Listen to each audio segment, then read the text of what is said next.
Kitab 2 Timotius pasal 3 ayat 16-17 dalam terjemahan The Passion Translation menuliskan, Every scripture has been inspired by the Holy Spirit, the breath of God.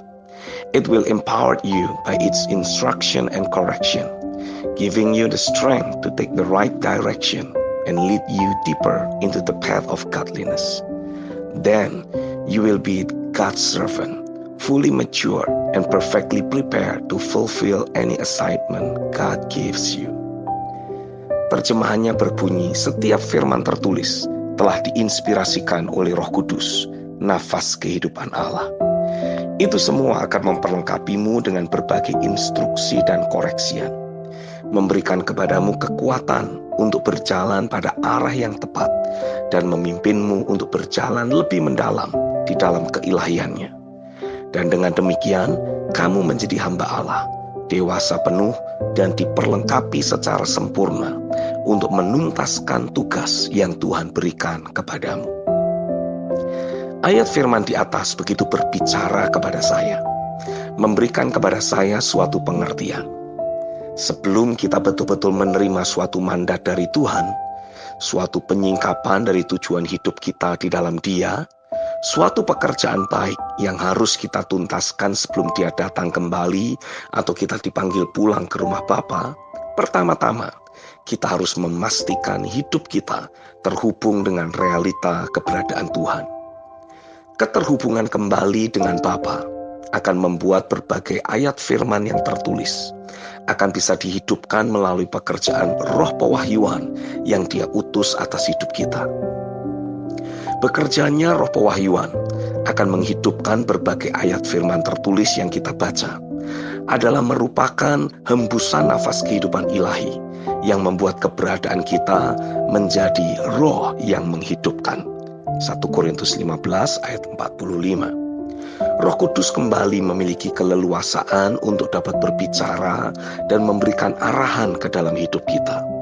Dia memiliki akses yang terbuka ke dalam hidup kita untuk dapat mengoreksi berbagai konsep berpikir yang salah dan membangunkan pikiran Kristus dalam pikiran dan dasar keyakinan kita. Mengoreksi berbagai sikap hati yang manusiawi atau duniawi, khususnya berkaitan dalam hubungan kita dengan sesama dan dedikasi atau pengabdian kita kepada Tuhan. Mengkondisikan diri kita menjadi orang-orang percaya yang mencintai Tuhan secara mati-matian, gila-gilaan, dan habis-habisan.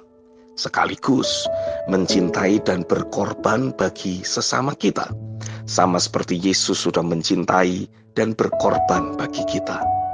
Memadamkan berbagai ambisi dan keinginan hati yang lahiriah, duniawi atau kedagingan, sehingga hanya tersisa satu saja, memiliki kehidupan yang sama seperti Kristus sendiri.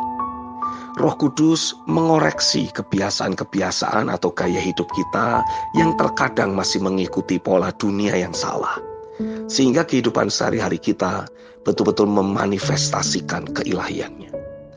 Kehidupan sehari-hari maupun aspek pelayanan yang kita miliki betul-betul dibangun melalui berbagai keputusan akurat yang kita buat, selaras dengan setiap arahan roh dan pernyataan firman yang kita terima. Itulah yang membuat keberadaan kita dikenal sebagai hamba-hamba Tuhan yang dewasa, matang, dan sepenuhnya diperlengkapi melalui bekerjanya kuasa anugerah dalam kehidupan kita. Dari pengertian di atas, saya menerima beberapa arahan yang perlu kita perhatikan. Yang pertama, pastikan kehidupan kita telah terhubung dengan realita keberadaan Bapa. Keterhubungan kita kembali dengan realita Bapa adalah merupakan permulaan dari perjalanan rohani kita yang sesungguhnya. Lakukan segala macam cara untuk membawa kita kembali terhubung secara akurat dengan Bapa. Biasanya Roh Kudus akan melakukannya dengan membawa kita terhubung melalui seorang hamba Tuhan yang sudah menjadi representasi keberadaannya. Melalui message sang hamba Tuhan, sebagai manifestasi dari konsep pikir, sudut pandang, dan dasar keyakinan yang sudah Tuhan bangun dalam hidup sang hamba Tuhan, kita akan dibawa oleh Roh untuk dapat melihat kerajaannya, dan terdorong untuk memilikinya. Yohanes 3 ayat yang ketiga dan Matius 13 ayat 44 sampai 46. Yang kedua, pastikan setiap hari, bahkan di setiap waktu, kita terus menerima pernyataan firman yang dari Bapa. Teruslah mengkondisikan manusia roh kita untuk tetap dalam keadaan aktif dan penuh gelora. Berdoalah dalam bahasa roh secara ekspresif. Kondisi manusia roh yang aktif akan mengkondisikan diri kita jadi lebih mudah menerima datangnya pernyataan roh atau suara Tuhan. Adanya firman hidup dalam batin kita akan membuat hidup kita terus dipenuhi oleh kehidupan ilahinya. Ada terang Tuhan yang terus menyinari perjalanan hidup kita. Kita jadi jauh lebih mudah untuk membuat keputusan-keputusan yang akurat dan memastikan kehidupan sehari-hari kita memperkenan hatinya. Kita menjadi pribadi yang hidup dalam keakuratan, selalu harmoni dengan agenda sorga. Kita menjadi pribadi yang hidup di waktu dan tempat yang tepat untuk mengerjakan hal-hal yang akurat dan berdampak kuat. Yang ketiga, cukup dengan terus memastikan setiap langkah kehidupan yang kita jalani adalah merupakan wujud dari langkah ketaatan terhadap setiap arahan dan firman-Nya.